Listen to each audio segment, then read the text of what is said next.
जानते थे कि मेरा खुदा जिंदा खुदा है। बादशाह उस वक्त भी परेशान था कि मैं जान गया हूं कि ये कोई आम नहीं है। सदरक मिशक अबदन्नजो का खुदा जिंदा खुदा है। हम बुतों की इबादत करने वाले नहीं हैं, हम बुतों के आगे झुकने वाले नहीं हैं। हमें नूर बनना है, शाइन करना है अपने आप को। खुदा के लोग शाइन है, खुशहाल हैं, बरकतों के वारिस है, गवाही के लिए हैं। अब वक्त है कि हम खुदा के कलाम को सुने। बाइबल मुकद्दस में लिखा है कि उसका कलाम हमारे कदमों के लिए चिराग और हमारी राहों के लिए रोशनी है।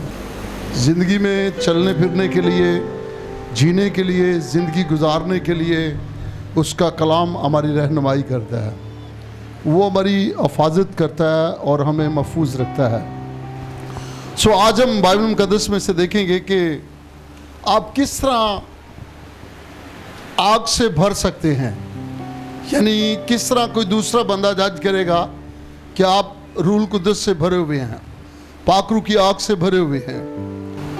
मेरे पास 3 मुख्तलिफ पॉइंट हैं, मैं आपको बताना चाहता हूँ। पहला हवाला हम एक देखेंगे दानियल की किताब और उसका 3रा बाब और उसकी पहली आयत से लेकर 30 आयत तक। जब हम पढ़ते हैं तो यहाँ पर एक स्टोरी है। आप इस स्टोरी को जानते हैं? जो एक मूर्ति बनाई थी नबूकदनेस्सर बादशाह ने और उसमें दानियल को फंसाया गया था दुआ के लिए। जानते हैं इस स्टोरी को कि पढ़ें इसको। पहली आयत के अंदर लिखा है कि नबूकदनेस्सर बादशाह ने एक सोने की मूर्ति बनाई जिसकी लंबाई 60 हाथ और चौड़ाई 6 हाथ थी और उसे दुरा के दरमियान सूबा बाबल में नस्ब किया। जब नबूकदनेस्सर बादशाह ने लोगों को भेजा कि नाज़मों, हाकमों, सरदारों, कासियों और ख़जानचियों और मशीरों और मुफ्तियों और तमाम सूबों के मुनसफदारों को जमा करे ताकि वो उस मूर्ति की तकदीस पर हाज़िर हों जिसको नबूकदनेस्सर बादशाह ने नस्ब किया था। तब नाज़म, हाकम, सरदार, काजी, ख़जानची और बशीर और मुफ्ती और सूबों के तमाम मुनसबदार उस मूर्ति की तस्दीस के लिए जिसे नबूकदनेस्सर बादशाह ने नस्ब किया था जमा हुए और वो उस मूर्ति के सामने जिसको नबूकदनेस्सर बादशाह नस्ब किया था खड़े हुए। तब एक मनाद ने बुलंद आवाज़ से पुकार कर कहा, ए लोगो, ए उम्मतों और ए मुख्तलिफ ज़बानें बोलने वालों, तमाम तुम्हारे लिए ये हुक्म है कि जिस वक्त किरना और नय और स्तार और रबाब और बरबत और चुगाना और हर तरह के साज की आवाज़ सुनो तो उस सोने की मूरत के सामने जिसको नबूकदनेस्सर बादशाह ने नस्ब किया है गिरकर सजदा करो, और जो कोई गिरकर सजदा ना करे उसी वक्त आग की जलती भट्ठी में डाल दिया जाए। इसलिए जिस वक्त सब लोगों ने किरना और नय और स्तार और रबाब और बरबत और हर तरह के साज की आवाज़ सुनी तो सब लोगों और उम्मतों और मुख्तलिफ ज़बानें बोलने वालों ने उस मूरत के सामने जिसको नबूकदनेस्सर बादशाह ने नस्ब किया था गिरकर सजदा किया। पास उस वक्त चंद कसदियों ने आकर यहूदियों पर इल्ज़ाम लगाया। उन्होंने नबूकदनेस्सर बादशाह से कहा कि ए बादशाह अब तक जीता रहे कि ए बादशाह, तूने ये फरमान जारी किया है कि जो कोई किरना और नय और स्तार और रबाब और बरबत और चगाना और हर तरह के साज की आवाज़ सुनकर सोने की मूर्ति को सजदा करे और जो कोई गिरकर सजदा ना करे आग की जलती भट्टी में डाल दिया जाएगा। अब चंद यहूदी हैं जिनको तूने बाबल पर सूबा के कार परवाजी पर मुइन किया है, यानी सदरक, मिशक, अबदन्नजो। इन आदमियों ने ए बादशाह तेरी ताज़ीम नहीं की, वो तेरे मबूदों की इबादत नहीं करते और उन सोने की मूरत को जिसे तूने नस्ब किया सजदा नहीं करते। तब नबूकदनेस्सर बादशाह कहर और गज़ब से हुक्म किया कि नबूकदनेस्सर बादशाह ने हुक्म किया कि सदरक मिसक अब्दनजू को हाजिर करें, और उन्होंने उन आदमियों को बादशाह के हजूर हाजिर किया। सो नबूकदनेस्सर बादशाह उनसे कहा कि ऐ सदरक मिसक अब्दनजू, क्या ये सच है कि तुम मेरे मबूदों की इबादत नहीं करते हो और उस सोने की मूरत को जिसे तुमने नस्ब किया है सजदा नहीं करते? अब अगर तुम मुस्तहिद रहो कि जिस वक्त किरना और नय और सितार और रबाब और बरबत और चगाना और हर तरह के साज की आवाज़ सुनो, तो उस मूरत के सामने जो मैंने बनवाई है गिरकर सजदा करो तो बेहतर है। अगर सजदा ना करो तो उसी वक्त आग की जलती भट्टी में डाल दिए जाओगे। चनाचे कौन सा मबूद तुमको मेरे हाथ से छुड़ाएगा? सदरक मिसक अब्दनजू ने बादशाह से अर्ज़ की कि ए नबूकदनेस्सर बादशाह, इस अमर में हम तुझे जवाब देना ज़रूरी नहीं समझते। देख, हमारा खुदा जिसकी हम इबादत करते हैं हमको आग की जलती भट्टी से छुड़ाने की कुदरत रखता है, और ए बादशाह वही हमको तेरे हाथ से छुड़ाएगा। और नहीं तो ए बादशाह तुझे मालूम हो कि हम तेरे मबूदों की इबादत नहीं करेंगे और उस सोने की मूरत को जो तूने नस्ब की है सजदा नहीं करेंगे। खुदावंद का जिंदा कलाम पढ़ा सुना जाना हम सब के लिए बाइस बरकत हो। और यहाँ पर लिखा है कि उन्होंने इस बात को इग्नोर किया कि ये आदमियों का हुक्म है, और इस बात को जानते थे। और मैं कहता हूं कि इस दौर के अंदर, जिस दौर के अंदर वो रह रहे थे, तो ये बड़ा कोई आसान नहीं था कि बादशाह को जवाब देना। और लेकिन फिर भी उन्होंने जवाब दिया, कहा कि ऐ बादशाह, हम जानते हैं कि अभी तो हम आपके सामने बोल नहीं सकते, लेकिन हम एक बात जरूर कहेंगे कि हम इस सोने की मूरत को सजदा नहीं करेंगे। हम जानते हैं कि जो आग जिसमें तू हमें फेंकने वाला है, जिसमें तू हमें फेंकेगा, हुक्म देगा, हमारा खुदा उस आग से ज्यादा जोर आवर है। यानी ये एडवांस में इस बात को जानते थे, और वो जानते थे कि जो मेरा खुदा है वो कोई आम खुदा नहीं है, वो इस आग से जोर आवर है।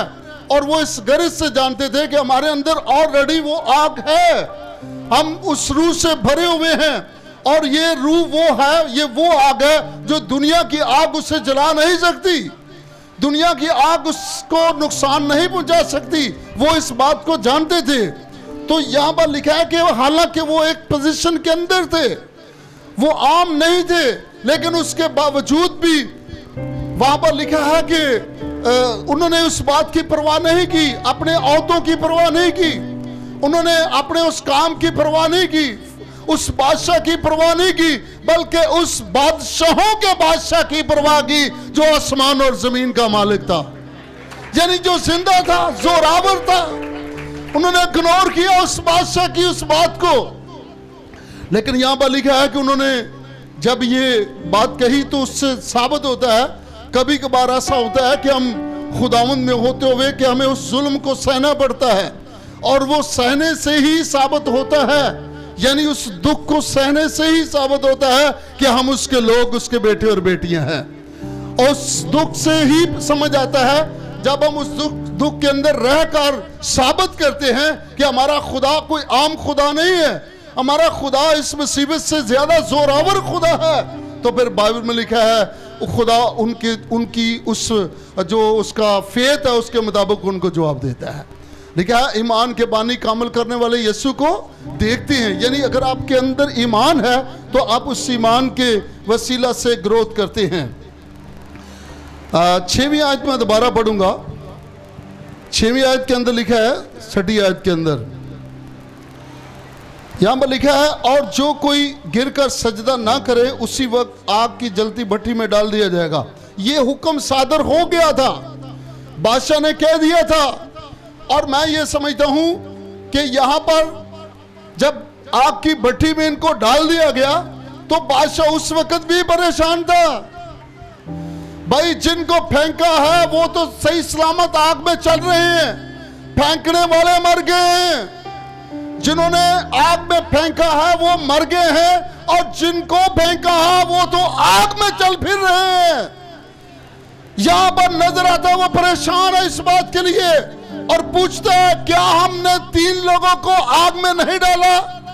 और वहां पर नजर आता है ये 4 लोग इनके साथ, चौथा कौन आ गया है इनके साथ?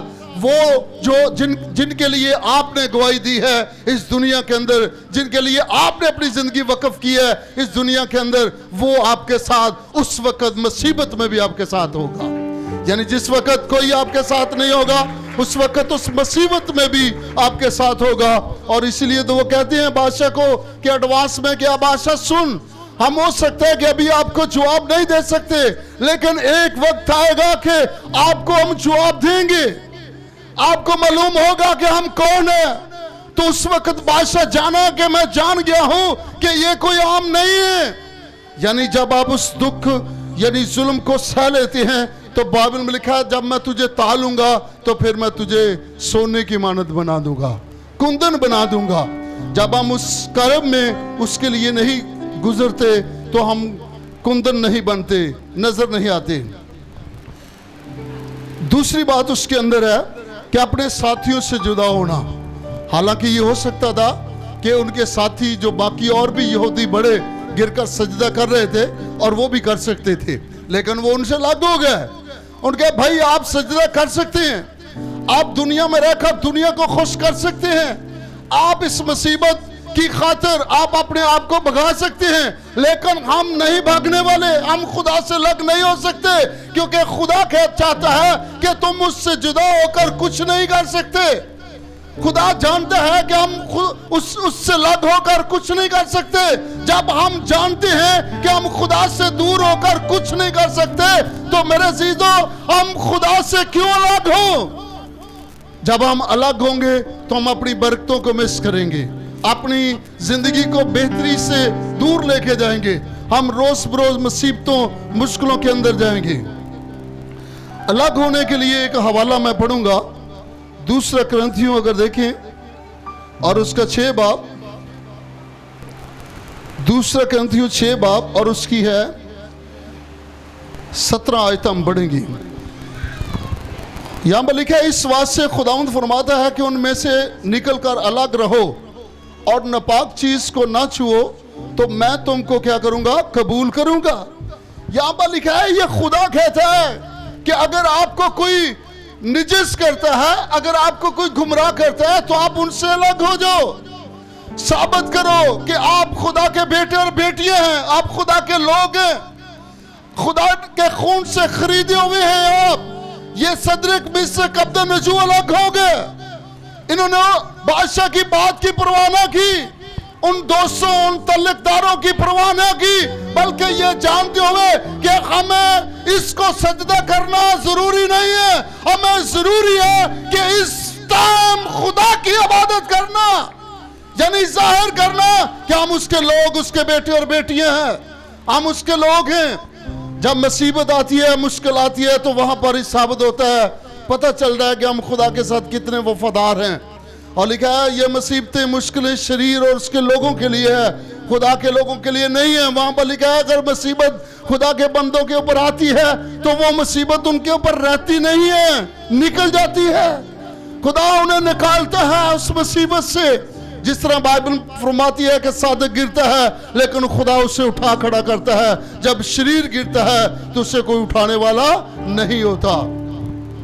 तो यहां पर ये जबरदस्त सादा लिखा है तुम अलग हो जाओ उनसे, ये अलग होकर साबित करो कि हम उसके बेटे और बेटियां हैं, हम उसके लोग हैं, हम उसके खून से खरीदे हुए हैं, हम चुने हुए लोग हैं, मुकर्रर किए हुए हैं, हमें बुलाया उसने अपने पाक बुलावे से, ये चुने गए थे, इनको बुलाया गया था, ये मामूर थे खुदावंद में, ये जानते थे कि मेरा खुदा जिंदा खुदा है, ये आग, ये दुनिया की मुसीबत हमारा कुछ भी नहीं बिगाड़ सकती। और अगर इस बात को जानते थे तो वो मुसीबतें मुश्किलें उनके लिए कुछ भी ना कर सकी, और खुदा ने उन मुसीबतों मुश्किलों में से निकाला और हमेशा की जिंदगी के लिए उन्हें एक गवाही बना दिया। Hallelujah, hallelujah. मुकद्दस मत्ती रसूल की इंजील उसका 5वां बाब, उसके अंदर लिखा है, उसकी 13वीं आयत मैं पढ़ूंगा। यहाँ पर लिखा है, तुम जमीन के नमक हो, अगर नमक का मजा जाता रहे तो वो किस चीज से नमकीन किया जाएगा? फिर वो किसी काम का नहीं, सिवाय इसके कि उसे बाहर फेंका जाए और आदमियों के पांव के नीचे रौंदा जाए। तुम दुनिया के नूर हो, और जो शहर पहाड़ पर बसता है कभी छुप नहीं सकता। और चिराग जलाकर पैमाना के नीचे नहीं बल्कि चिरागदान में रखते हैं, तो उससे घर के सब लोगों को रोशनी पहुंचती है। इसी तरह तुम्हारी रोशनी आदमियों के सामने चमके, ताकि वो तुम्हारे नेक कामों को देखकर तुम्हारे बाप की जो आसमान पर है तमजीद करे। हालेलुया। तो यहां पर लिखा है, उनकी लाइट्स दुनिया के अंदर चमकी, बादशाह ने तमजीद करना शुरू की। कहा कि मैं जान गया हूं कि सदरक मिस्र अब्दुन्नजू का खुदा जिंदा खुदा है, जिसने आग की जलती हुई भट्टी से उन्हें बचा लिया। तो सो मेरे अजीजों, हम भी रास्तबाज लोग हैं, ईमानदार लोग हैं, उसके खून से खरीदे गए हैं, हमें भी चुना गया है, मुकर्रर किया गया है, हमारी जिंदगी से भी वो रोशनी नजर आए। और लिखा है, तुम नमक की मानंद नमकीन बनो। तो लिखा है, तुम नूर की मानंद चमको, जो शहर पहाड़ पर बसता है कभी छुप नहीं सकता। जब आपकी जिंदगी खुदावंद की मर्जी के मुताबिक गुजरती है तो यकीनन खुदावंद हमें सरफराज करता है।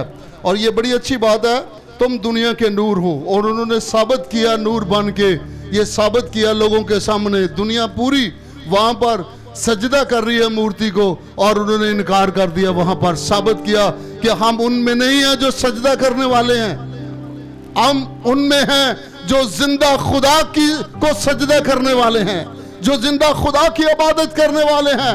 हम बुतों की इबादत करने वाले नहीं हैं, हम बुतों के आगे झुकने वाले नहीं हैं। ये साबित किया कि हम जिंदा खुदा की इबादत करने वाले हैं। इसीलिए लिखा है, तुम दुनिया के नूर हो। हमें नूर बनना है, शाइन करना है, अपने आप को साबित करना है कि हम दुनिया में रहते हुए दुनिया जैसे नहीं हैं। लोग मुसीबतों के अंदर हैं, मुश्किलों के अंदर हैं, लेकिन खुदा के लोग शाइन है, खुशहाल हैं, बरकतों के वारिस है, गवाही के लिए हैं।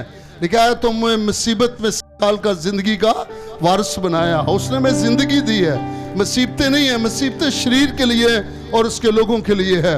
और यहाँ पर लिखा है, ये बड़ी जबरदस्त जो आखिरी बात है 16वीं आयत, इसी तरह तुम्हारी रोशनी आदमियों के सामने चमके। और उनकी ये रोशनी चमकी, लाइट साबित किया लोगों के सामने कि ये वो सदरक मिस्र अब्दुन्नजू है जिन्होंने सजदा नहीं किया था, और आग भी इनको जला ना सकी। हालेलुया। लोग कहें कि ये वो लोग हैं, मुसीबत भी इनका कुछ नहीं बिगाड़ सकी, मुश्किलें इनका कुछ नहीं बिगाड़ सकी, बीमारी इनका कुछ ना बिगाड़ सकी। वहां पर साबित हो कि आप खुदा के बेटे और बेटियां हैं। Hallelujah, hallelujah. इसी तरह तुम्हारी रोशनी आदमियों के सामने चमके, ताकि वो तुम्हारे नेक कामों को देखकर तुम्हारे बाप की जो आसमान पर है तमजीद करें। खुदा हमारे वसीला से ये साबित करना चाहता है कि मैं जिंदा खुदा हूँ। दुनिया के अंदर समान और ज़मीन का मालिक मैं हूँ। हमारी जिंदगियाँ ये प्रेजेंट करें, जिस तरह सदरक में अब्दुन्नजू की जिंदगी से ये साबित हुआ, उस रूह से भरे हुए, आग से भरे हुए शख्स ने ये साबित किया कि हाँ, इनका खुदा सदरक मिस्र अब्दुन्नजू का खुदा जिंदा खुदा है। हालेलुया। आज वो हमारी जिंदगियों से भी चाहता है कि लोग कहें कि हमारा खुदा जिंदा खुदा है। हमारा खुदा मुर्दा खुदा नहीं है, हमारा खुदा जिंदा खुदा है। आखिरी पॉइंट है, डिसाइड लेना, डिसीजन लेना, यानी फैसला करना इस बात को। वो झुककर बाद में तौबा कर सकते थे, यानी उस वक्त बादशाह ने हुक्म जारी किया था, उस वक्त वो झुक सकते थे और तौबा कर सकते थे। आज भी लोग यूं करते हैं, लोग पहले अपना फायदा उठा लेते हैं, बाद में तौबा भी कर लेते हैं। लेकिन यहां पर लिखा है क्लियर, वो झुककर सजदा कर सकते थे, कह सकते चलो बाद में खुदा के पास जाएंगे। खुदावंद आपको तो पता है हम बादशाह के मुताबिक थे, बादशाह ने बुलाकर हमें प्रोमिनेंट करके ये हुक्म दिया था कि आप क्यों नहीं कर रहे, आप अगर ना करेंगे तो फेंक देंगे। तो हम बदल सकते थे, आपको पता था कि हमारी सिचुएशन थी। ऐसा नहीं किया उन्होंने जवाब दिया बादशाह को, ये डिसीजन आपका है, आप जवाब देंगे। उन लोगों को जो आपको मुसीबत के अंदर डालना चाहते हैं, मुश्किलों के अंदर डालना चाहते हैं कि आप खुदा से दूर हो, आपको गुमराह करें, आप उनसे अलग हो जाएं। पिछला वाला हमने देखा था, करंथियों के खात में लिखा है तुम उनसे अलग रहो जो आपको मुसीबत के अंदर डालते हैं, गुमराह करते हैं आपको, जो आपको खुदा से अलग लेके जा रहे हैं, जो आपको खुदा से दूर कर रहे हैं, जो आपकी बरकतों को रोक रहे हैं, जिस वजह से खुदा का नाम आपकी जिंदगी से जाहिर नहीं होता। आप अलग हो जाए उन लोगों से, ताकि खुदा आपकी जिंदगी से नजर आए, तब आपको पता चलेगा और लोग जानेंगे इस बात को कि ये खुदा, जिंदा खुदा के मानने वाले लोग हैं। Hallelujah, hallelujah. वो जोकर बाद में तौबा कर सकते थे, लेकिन उन्होंने ऐसा नहीं किया। उन्होंने फैसला किया। पहला करंथियों 15वां बाब अगर देखें तो वहां पर लिखा है, 15वां बाब और उसकी 58 आयत के अंदर हम पढ़ते हैं, पास है मेरे अजीज भाइयों, साबित कदम और कायम रहो और खुदा के काम में हमेशा क्या करो, अफजाइश करते रहो, क्योंकि ये जानते हो कि तुम्हारी मेहनत खुदावंद में बेफायदा नहीं है। ये जाने उसके काम में बढ़ते जाओ। लिखा है कि यूं बढ़ते जाओ उसमें कि तुम्हारी जो खुदा के साथ चलना, मेहनत करना, खुदावंद में कायम रहना, ये बेफायदा नहीं है, बल्कि ये असर दिखाती है, ये लोगों के लिए गवाही है। और उसके लिए लिखा है आखिरी हिस्से के अंदर, ये बेफायदा नहीं है आपके लिए, बल्कि ये मेहनत खुदावंद की हुजूरी में रंग लाती है, आपके लिए फ्रूटफुल है, आपके लिए गवाही है। और कुछ लोग यूं समझते हैं कि उसमें कायम रहने के लिए हमें समझ नहीं है। इफ्सियों का खात अगर देखें 6 बाब और उसकी 10वीं आयत में पढ़ूंगा, 6 बाब और 6 बाब उसकी 10वीं आयत के अंदर यूं लिखा है, गर्ज खुदावंद में और उसकी कुदरत के जोर में मजबूत बनो। इसमें कायम रहने के लिए उस आग के अंदर खुदावंद की कुदरत और खुदावंद में जोर पकड़ने की ज़रूरत है, उसमें कायम रहने की। और कैसे? 11वीं आयत के अंदर लिखा है, खुदावंद के सब हथियार बांध लो ताकि तुम इब्लीस के मंसूबों के मुकाबला में कायम रह सको। जब ऐसे आपका मुकाबला हो, आप किसी मुश्किल के सामने हो, तो आपके अंदर वो कलाम हो, आपके अंदर वो सच्चाई हो, आप जवाब दे सके।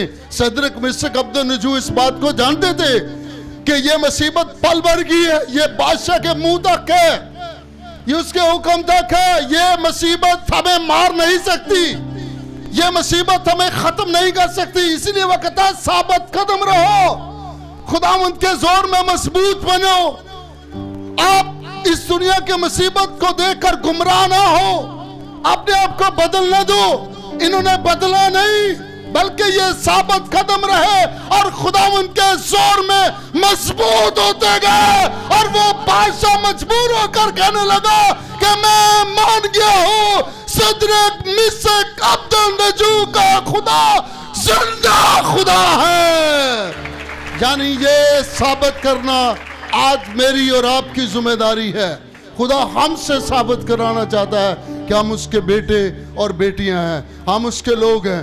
लोग हमारे कामों से, हमारे किरदार से, हमारी जिंदगी से जाने कि आप उसके बेटे और बेटियां हैं। Hallelujah, hallelujah. 12वीं आयत के अंदर लिखा है, क्योंकि हमें खून और गोश्त से कुश्ती नहीं करना है, बल्कि हुकूमत वालों और इख्तियार वालों और इस दुनिया की तारीखी के हाकिमों और शरारत की उन रूहानी फौजों से जो आसमानी मकामों में है। इस वास्ते तुम खुदावंद के सब हथियार बांध लो ताकि बुरे दिन में मुकाबला कर सको और सब कामों को अंजाम देकर कायम रह सको।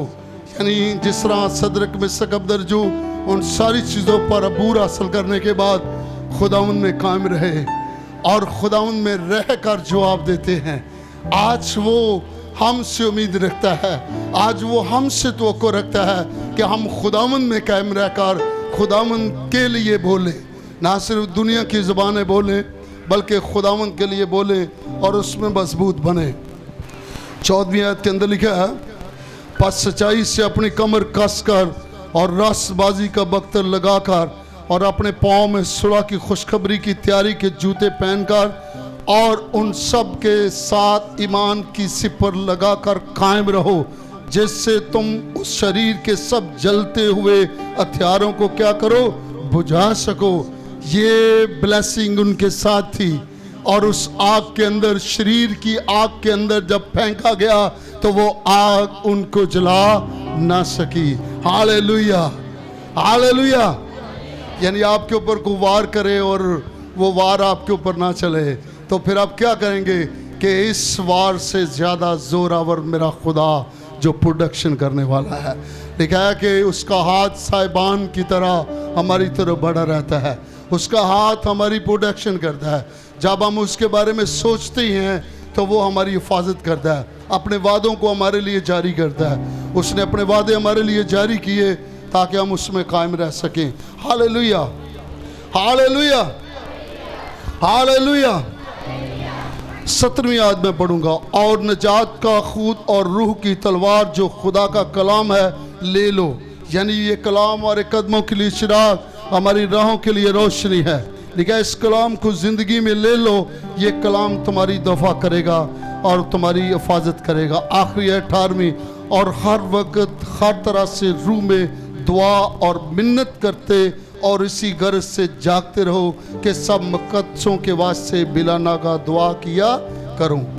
आज ज़रूरत है हमें खुदावंद में मजबूत बनने की, पाक रूह से भरने की, ताकि जब मुसीबत हमारे ऊपर आए, मुश्किलें आए, तो पाक रूह हमारी मदद करे, उस मुसीबत से हमें निकाले, हमें मजबूत बनाए, ताकि हम एक दूसरे के लिए बाइस से बरकत बन सके। खुदावंद आप सबको बरकत दे।